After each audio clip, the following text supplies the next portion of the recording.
Bem-vindos ao programa 40+, seu programa semanal sobre qualidade de vida a partir dos 40. Hoje vamos falar sobre o nosso maior cartão de visitas, o sorriso. Com o avanço da idade, é comum surgirem problemas na arcada dentária e inflamações na gengiva. Mas com hábitos diários de higiene bucal e com a visita regular ao dentista, é possível ter dentes saudáveis até o fim da vida. Muita gente ainda tem medo de ir ao dentista por causa do barulho daquele motorzinho. Mas você sabe que atualmente existem métodos mais avançados e confortáveis para o paciente cuidar da boca? E os implantes? Podem ser colocados em qualquer idade?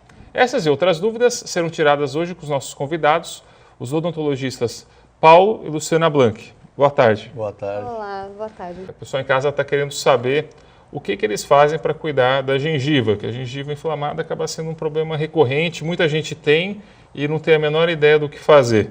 O problema periodontal, Paulo, é uma coisa muito frequente? É um problema muito frequente na população, que atinge mais na fase adulta, a partir dos 40 anos, mas também na fase juvenil. A gengivite ocorre em jovens entre 15 e 16 anos. E na fase adulta, a mulher apresenta durante a gravidez a famosa gengivite gravídica, né, por causa da alteração de hormônios. E acima dos 40 anos, o adulto apresenta a periodontite, que já é uma evolução da gengivite. Já não é mais só a inflamação dos tecidos gengivais, mas sim também a inflamação do tecido de sustentação dos dentes. Então ocorre a perda óssea e isso, se agravando o problema, a mobilidade desses dentes e a perda precoce desses dentes, que é um fator que ocorre muito nesse público, assim. Muito esse público. E é comum então perder dente por causa de periodontite? Por causa de periodontite, sim. Numa fase mais evoluída da doença e uma idade mais avançada. E o mau hálito, assim, que às vezes a pessoa tem, pode ser originário de uma periodontite que... Pode. A maior causa do mau hálito está dentro da boca. Tem muito paciente que chega às vezes para vocês e fala, doutor, eu queria saber por que eu tenho um mau hálito e eu queria dar um jeito. E às vezes a causa é a periodontite mesmo, né? Muitas vezes. Primeiro, qual é a prevenção para não se ter uma periodontite? E quando se tem a periodontite, o que tem que se fazer para tratar? Eu acho que a prevenção da periodontite começa lá na infância. Então, aprendendo a escovar bem os dentes, a usar o fio dental. Então, desde criança é importante dar ênfase nesse aspecto. Né? Já na fase do jovem, que o jovem já não gosta muito de escovar os dentes, precisa a mãe estar pegando no pé para incentivar o hábito da escovação. Né? Do fio dental, que é importantíssimo também. Né? E isso previne que o adulto chegue com um mau hábito na fase adulta e fatalmente vai ter problema periodontal. O tabagista, por exemplo, piora também a parte Piora muito, são fatores locais. O álcool e o fumo são fatores irritantes locais, né? Que aumenta muito a incidência, além do problema hereditário. Tá? E, por exemplo, a própria periodontite, por exemplo, o tabagismo, o álcool, isso pode levar a alguns tipos de câncer também na boca, né? Sim, sim. É muito frequente vocês verem assim no dia a dia, chegam às vezes pacientes que têm alguma lesão predisponente a câncer e às vezes nem sabem, simplesmente foram descobertas essas lesões porque ele passou no dentista. Acontece muito isso, assim?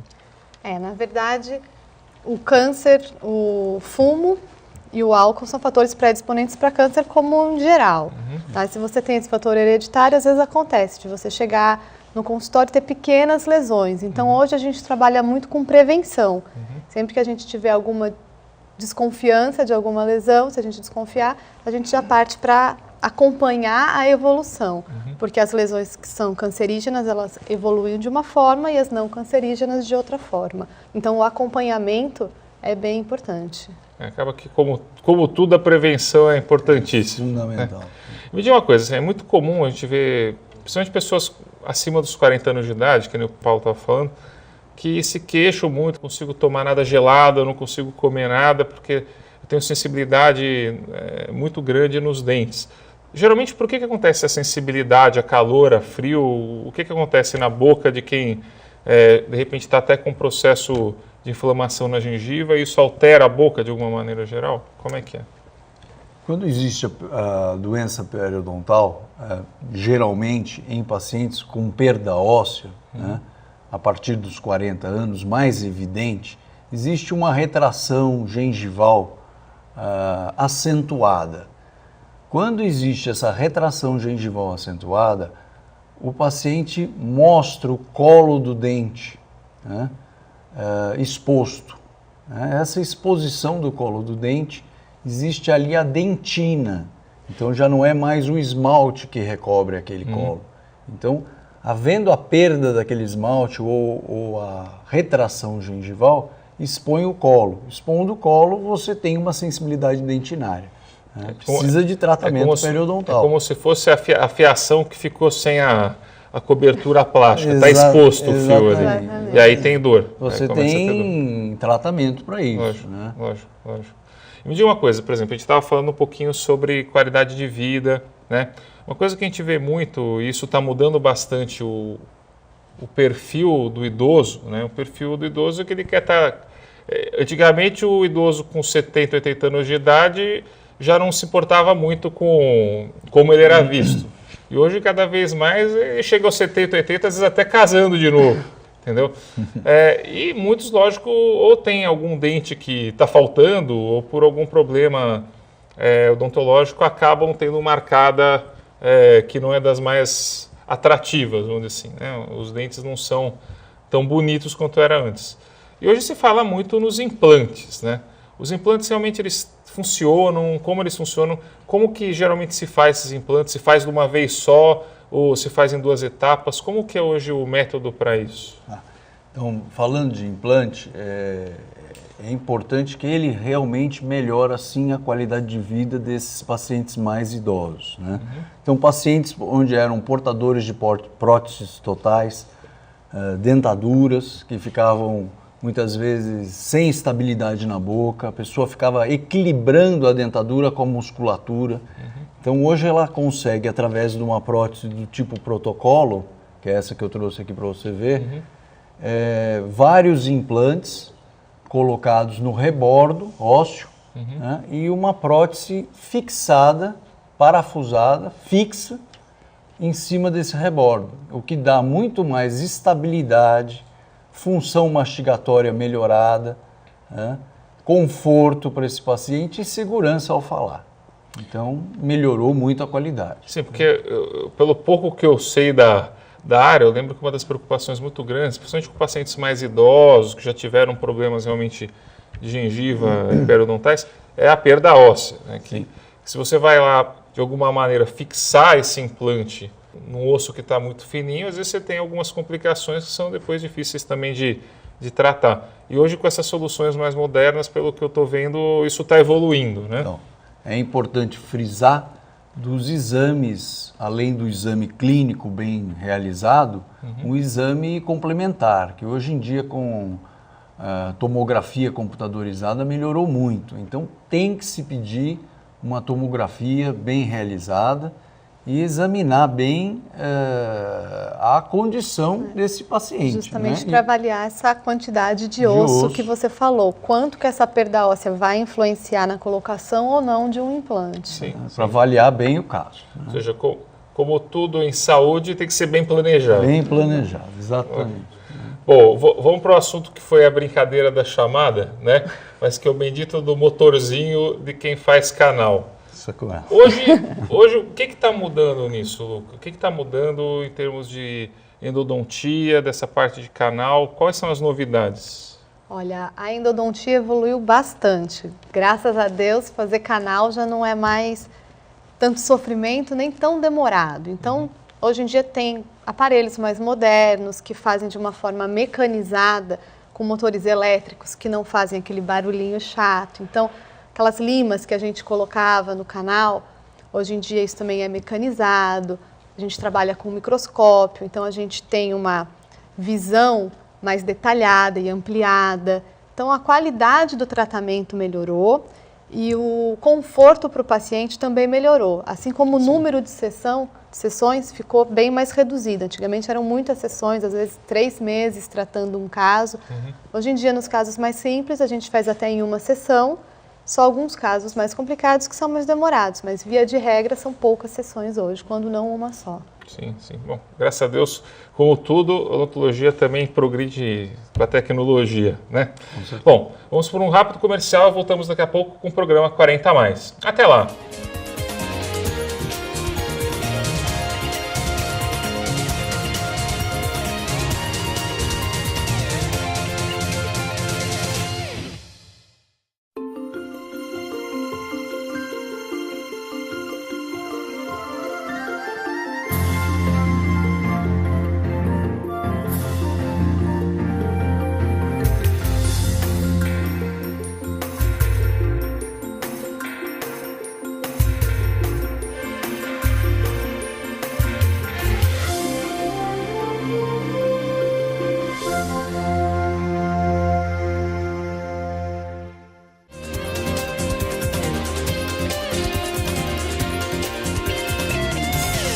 Voltamos com o programa 40 a mais. Hoje temos como nossos convidados o Dr. Paulo e a doutora Luciana Blanc, dentistas, cirurgiões odontológicos. Bom, estávamos falando no bloco anterior um pouco sobre periodontia, sobre gengivite e falamos um pouquinho sobre canal, né?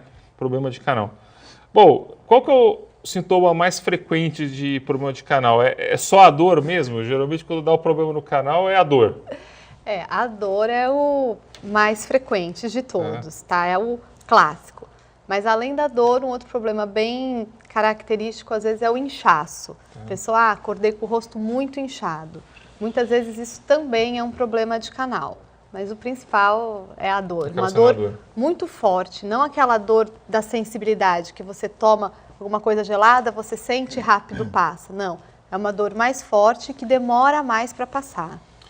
Ou espontânea. Sim, é aquela que você quer achar o dentista a qualquer hora de madrugada, mas você quer achar, né? Exato. E me diga uma coisa, por exemplo, quando você tem um dente que começa a escurecer, você levou uma pancada, por exemplo, e de repente o dente começou a ficar de outra cor, isso é um sinal de que pode estar com algum problema na raiz do dente, no nervo?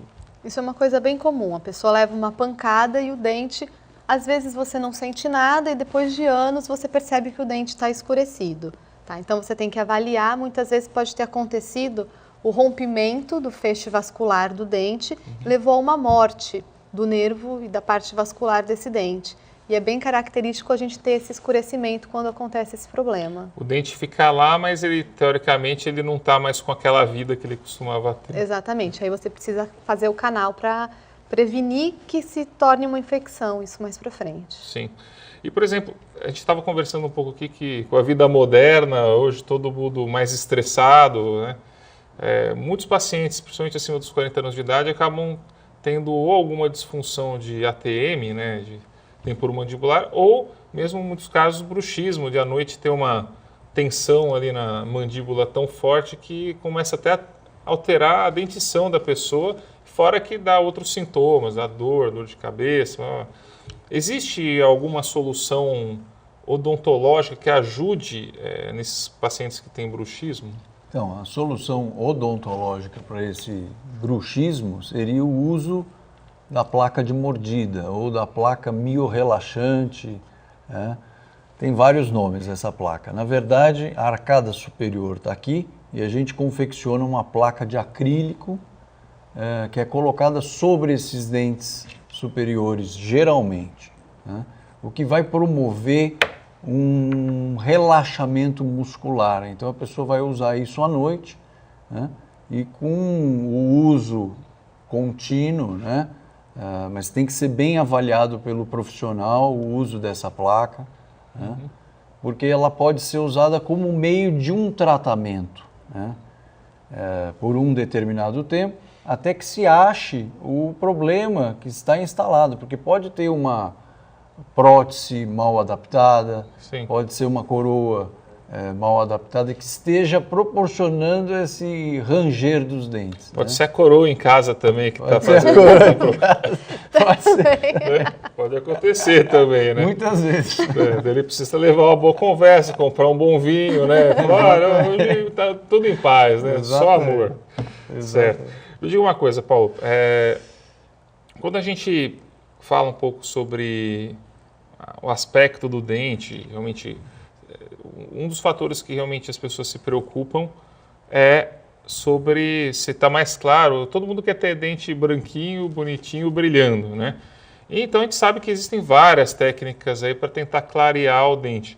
O que se faz hoje, assim, principalmente esses pacientes que já são mais velhos, já são mais idosos, já têm um dente mais amarelado até por ter fumado, por já ter tido hábitos muito café e por aí vai. O que pode se fazer nesses casos que pode melhorar e com uma agressividade o menor possível? Quando você já lançou mão do clareamento, né? Você pode ter o clareamento a laser, basicamente, ou o clareamento doméstico, que a gente chama, que é feito com gel, que é um peróxido de carbamida. Esse gel ele vai clareando os dentes gradualmente. Tá? Se já foi feito isso, ainda perdura o escurecimento, se aquilo realmente incomoda o paciente, isso é muito importante frisar, porque se for uma coisa que não incomoda o paciente, muitas vezes você pode conviver com aquilo.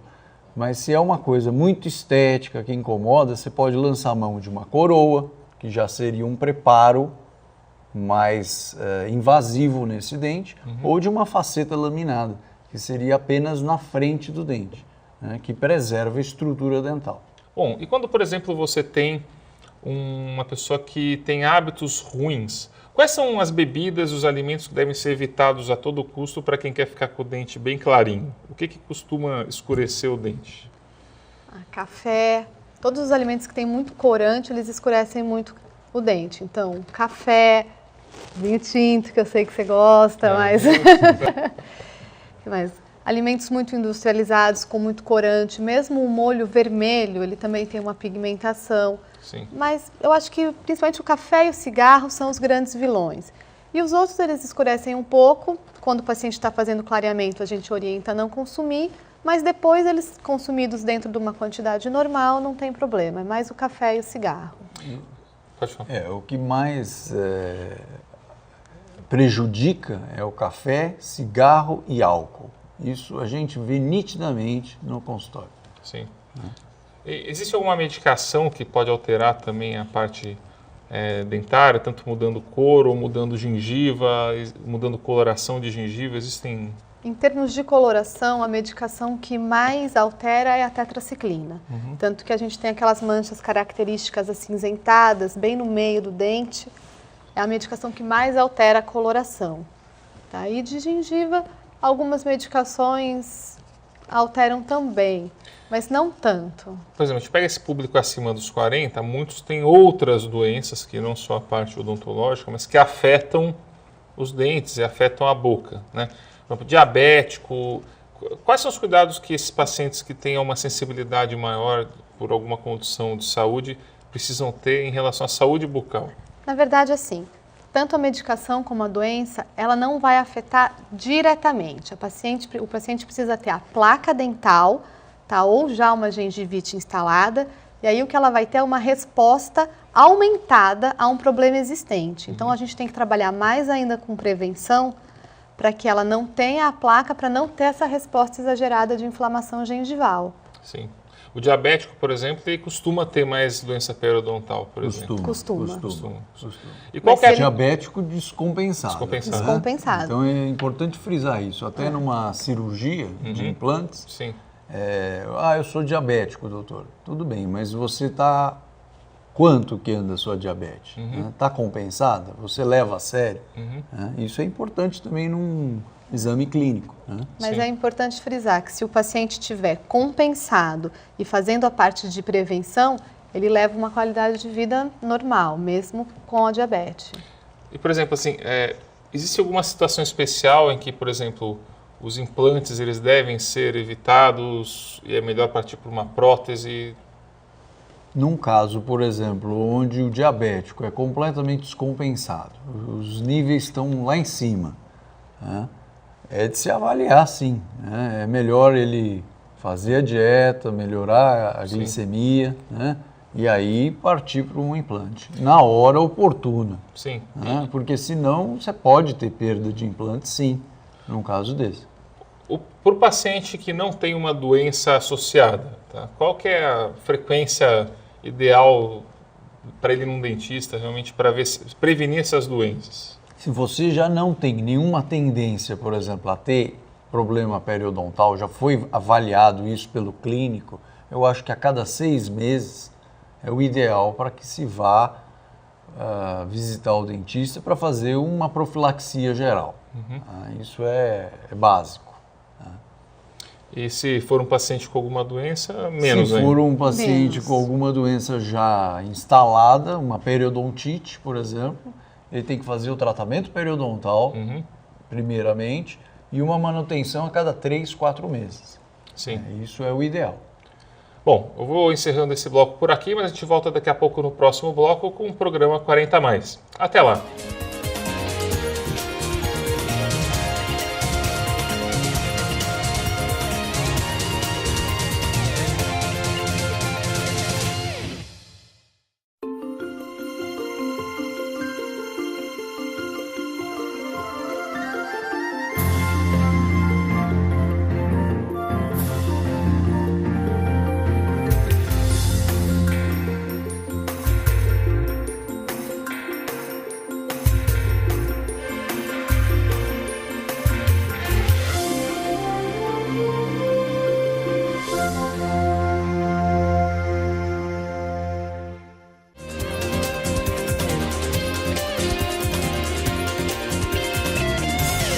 Voltamos aqui com o terceiro bloco do programa 40+. Hoje estamos falando sobre os dentes e temos como convidados o Dr. Paulo e a doutora Luciana Blanc. Boa tarde. Boa tarde. Bom, como a gente estava conversando antes, né, a gente estava conversando um pouquinho sobre bruxismo, né, e não é incomum acabar trincando algum dente de tanta força que a pessoa faz. Como é que ela tem um sintoma? Qual que é o sintoma quando trinca o dente? O que ela tem que fazer? O maior sintoma quando a gente tem a trinca dental é a dor na mastigação. Só que nem toda dor à mastigação é realmente uma trinca. Então, o diagnóstico da trinca, ele é bem delicado. Hoje, a melhor forma da gente fazer o diagnóstico de uma trinca é através do uso dos microscópios, porque nem sempre ela é uma fratura, ela é só uma trinca, então ela é discreta. Só com aumentos maiores é que a gente consegue identificar. E, infelizmente, para trinca, é como para fratura, não tem tratamento conservador. O único tratamento que a gente vai ter é a extração. E normalmente isso é só em um dente. Então o ideal é que seja, então, pode até às vezes ser feito numa mesma sessão, a extração desse dente e a colocação de um implante unitário. Isso é feito num momento só ou geralmente em mais etapas? Normalmente é feito em mais etapas, né? Detectada que houve essa trinca, aí a gente tem que marcar a cirurgia do implante. Aí já é né? E aí você tem o que a gente chama de implante imediato, né? Imediato ao ato da extração. Então, extrai-se esse dente, claro, isso tudo com exames radiográficos também para... Todo estudo, né? Todo estudo e a possibilidade desse implante imediato. Tem situações que não é possível.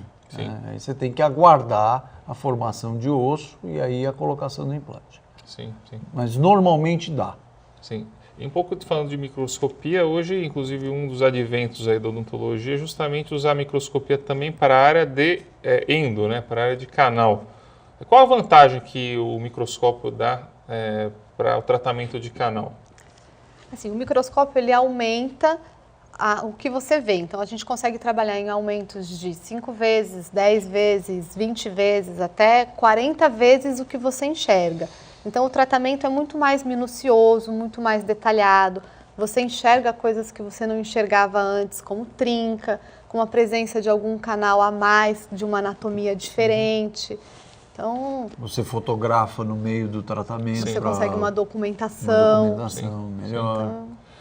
Bom, daí a gente estava falando um pouquinho também no intervalo sobre pacientes que já não são mais tão novos e eu vi que tem a boca rica, né? Tem prata, tem ouro, né? E a amálgama de prata foi durante muito tempo realmente o maior obturador, né, de pacientes que tinham cárie, alguma coisa e precisavam tratar. Mas hoje o sorriso dessas pessoas muitas vezes fica com perfil antiestético, né? Porque é uma cor que é diferente da branca, apesar de funcionar. Como é que se faz? É possível trocar isso por algum outro material? Existem resinas, porcelanas? Como é que é feito, Paulo? Geralmente, em casos onde esse amálgama não era tão grande, né, em relação ao dente, a gente consegue fazer através de uma resina direta, a troca desses materiais com um resultado muito bom. Né? E quando esse tamanho dessa restauração excede um pouco, a gente pode lançar mão de onlays, que a gente chama, que são restaurações de porcelana feitas em laboratório, entendeu? Que recobrem algumas cúspides dos dentes e dão um resultado estético e funcional muito bom. Sim. E, por exemplo, quando você faz uma restauração desse tipo, em que você vai ter que aproximar a cor do dente original da pessoa também, né? Quando você faz essas resinas. Existe algum cuidado depois que se faz essas restaurações para que não mude, por exemplo, não sei, mas por exemplo, café, a pessoa tem que parar de tomar tanto café para não ficar uma cor diferente entre a resina e o dente dela, não? Vai haver um escurecimento de novo, né? Sim. Então, se ela tomar muito café exageradamente, com certeza vai haver alguma mancha, mas é importante frisar dessa manutenção após o tratamento, né? Sim. A pessoa faz o tratamento às vezes e depois some do dentista. Sim. É importante, fez o tratamento, dá uma manutenção, porque você está sempre limpando, você está sempre monitorando aquele tratamento que você fez. Isso é importante para a longevidade do trabalho. E também se chegar ao cúmulo de ficar uma diferença muito grande de cor, dá também para trocar a resina. Né? Exatamente. Bom, se vocês forem deixar aqui uma mensagem para o público de prevenção, o que eles devem ter de prevenção para a saúde bucal? O que você falaria, Lu? Pode falar para a câmera. Eu acho que, falando de prevenção, é importante que o paciente vá regularmente ao consultório para que o profissional habilitado possa, enquanto trabalhar com ele com essas limpezas regulares e sempre intervir enquanto o problema ainda é menor, para que isso não gere a necessidade de um tratamento maior. Isso é importante. Paulinho? Faça a prevenção, escove bem os dentes, passe o fio dental e visite seu dentista regularmente. É isso aí. Gente, o programa 40 Mais fica por aqui. As dúvidas que vocês tiverem podem mandar para a nossa produção, para o Facebook, por e-mail. A nossa produtora é a Carol. E o programa continua na próxima semana. Até lá!